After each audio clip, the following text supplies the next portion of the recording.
Hi hello ನಮಸ್ಕಾರ, ನಾನು Deepika. Welcome back to my YouTube channel. ನನಗೆ ಎಲ್ಲ ಮಸಾಲೆ ಹಾಕಿ ಮಾಡೋಷ್ಟು ಟೈಮ್ ಇಲ್ಲಪ್ಪ, ಹಾಗೆ ಪೇಷನ್ಸು ಇಲ್ಲ. ಆದರೂ ಸಿಂಪಲ್ಲಾಗಿ ಸಖತ್ ಟೇಸ್ಟಿಯಾಗಿ ಚಿಕನ್ ಕರಿ ಮಾಡಬೇಕು ಅಂತ ನೀವೇನಾದರೂ ಅಂದ್ಕೊಂಡಿದ್ರೆ ಈ ರೆಸಿಪಿನ ಟ್ರೈ ಮಾಡಲೇಬೇಕು. ಫಸ್ಟ್ ಒಂದು ಪಾತ್ರೆಗೆ ಸ್ವಲ್ಪ ಎಣ್ಣೆ ತೊಗೊಳ್ಳಿ, 1-2 ಸ್ಪೂನು. ಅದಕ್ಕೆ ಸಣ್ಣದಾಗಿ ಹಚ್ಚಿಟ್ಕೊಂಡಿರೋ ಬೆಳ್ಳುಳ್ಳಿ ಹಾಕಿ ಅದನ್ನು ಚೆನ್ನಾಗಿ ಎಣ್ಣೆಯಲ್ಲಿ ಫ್ರೈ ಮಾಡಿ. ಅದಾದಮೇಲೆ ಸ್ವಲ್ಪ ಕರ್ಬೇವಿನ ಸೊಪ್ಪು ಹಾಕಿ ಅದರ ಜೊತೆಗೆ ಒಂದು 4-5 ಮೆಣಸಿನ್ಕಾಯಿ ಹಾಕಿ. ಇದಿಷ್ಟು ಆದಮೇಲೆ ಸ್ವಲ್ಪ ಈರುಳ್ಳಿ ಹಾಕಿ ಸಣ್ಣದಾಗಿ ಕಟ್ ಮಾಡಿ ಇಟ್ಕೊಂಡಿರೋದು. ಇದನ್ನು ಎಣ್ಣೆಯಲ್ಲಿ ಚೆನ್ನಾಗಿ ಫ್ರೈ ಮಾಡಿ. ಅದಾದಮೇಲೆ 1 ಟೊಮೊಟೊ ಹಾಕಿ ಸಣ್ಣದಾಗಿ ಹಚ್ಚಿಟ್ಕೊಂಡಿರೋದು. ಇದಿಷ್ಟನ್ನು ಚೆನ್ನಾಗಿ ಆಯಿಲಲ್ಲಿ ಫ್ರೈ ಮಾಡ್ಕೊಳ್ಳಿ 1-2 ನಿಮಿಷ. ಅದಾದಮೇಲೆ ಇದಕ್ಕೆ ಚೆನ್ನಾಗಿ ತೊಳೆದಿರೋ ಚಿಕನ್ನ ಹಾಕಿ.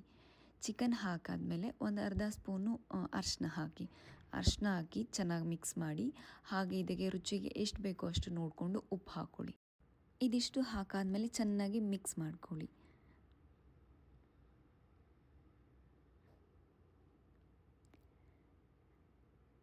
ಚೆನ್ನಾಗಿ ಮಿಕ್ಸ್ ಮಾಡ್ಕೊಂಡಾದ್ಮೇಲೆ ಇದಕ್ಕೆ 1 ಸ್ಪೂನು ಜಿಂಜರ್ ಗಾರ್ಲಿಕ್ ಪೇಸ್ಟ್ ಹಾಕ್ಕೊಳ್ಳಿ. ಜಿಂಜರ್ ಗಾರ್ಲಿಕ್ ಪೇಸ್ಟ್ ಹಾಕಿ ಇದು ಹಸಿ ಸ್ಮೆಲ್ ಹೋಗೋ ತನಕ ಸ್ವಲ್ಪ ಲಿಡ್ನ ಕ್ಲೋಸ್ ಮಾಡದೆ ಹಾಗೆ ಸ್ವಲ್ಪ ಬೇಯಿಸ್ಕೊಳ್ಳಿ. ಅದಾದಮೇಲೆ ಲಿಡ್ನ ಕ್ಲೋಸ್ ಮಾಡಿ ಇದನ್ನು 10-15 ನಿಮಿಷ ಮೀಡಿಯಮ್ ಫ್ಲೇಮಲ್ಲಿ ಬೇಯಿಸ್ಕೊಳ್ಳಿ.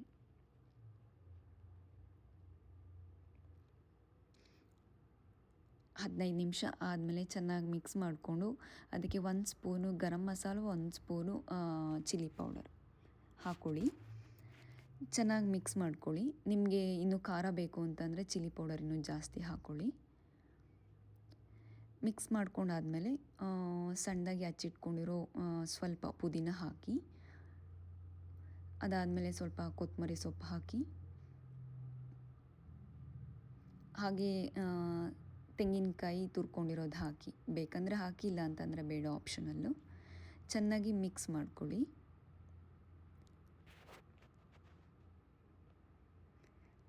ಇದೆಲ್ಲ ಆ್ಯಡ್ ಮಾಡಿ ಮಿಕ್ಸ್ ಮಾಡ್ಕೊಂಡಾದ್ಮೇಲೆ ಒಂದು 2-3 ನಿಮಿಷ ಇದನ್ನು ಲೋ ಫ್ಲೇಮಲ್ಲಿ ಸ್ವಲ್ಪ ಬೇಯಿಸ್ಕೊಳ್ಳಿ. 1-2-3 ನಿಮಿಷ ಲೋ ಫ್ಲೇಮಲ್ಲಿ ಬೇಯಿಸ್ಕೊಂಡಾದ್ಮೇಲೆ ಇದಕ್ಕೆ ಕಸೂರಿ ಮೇಥಿ ಹಾಕಿ. ಇದು ಒಳ್ಳೆ ಫ್ಲೇವರ್ ಕೊಡುತ್ತೆ. ಕಸೂರಿ ಮೇಥಿ ಹಾಕಿ ಚೆನ್ನಾಗಿ ಮಿಕ್ಸ್ ಮಾಡಿಕೊಂಡ್ರೆ ಚಿಕನ್ ಕರಿ ರೆಡಿ ಆಗುತ್ತೆ. ನೋಡಿದ್ರಲ್ಲ ಎಷ್ಟು ಈಸಿಯಾಗಿ ಸಖತ್ ಟೇಸ್ಟಿಯಾಗಿ ಚಿಕನ್ ಕರಿನ ಮಾಡ್ಬೋದು, ಅದು 20 ಮಿನಿಟ್ಸಲ್ಲಿ ಅಂತ ಅಂದ್ಬಿಟ್ಟು. ನಿಮಗೇನಾದರೂ ಈ ವಿಡಿಯೋ ಇಷ್ಟ ಆಗಿದ್ದರೆ ಲೈಕ್ ಮಾಡಿ, ಶೇರ್ ಮಾಡಿ, ಹಾಗೆ ಕಮೆಂಟ್ ಮಾಡಿ. ನನ್ನ ಚಾನಲ್ನ ಸಬ್ಸ್ಕ್ರೈಬ್ ಮಾಡೋದನ್ನ ಮರಿಬೇಡಿ. Thank you so much.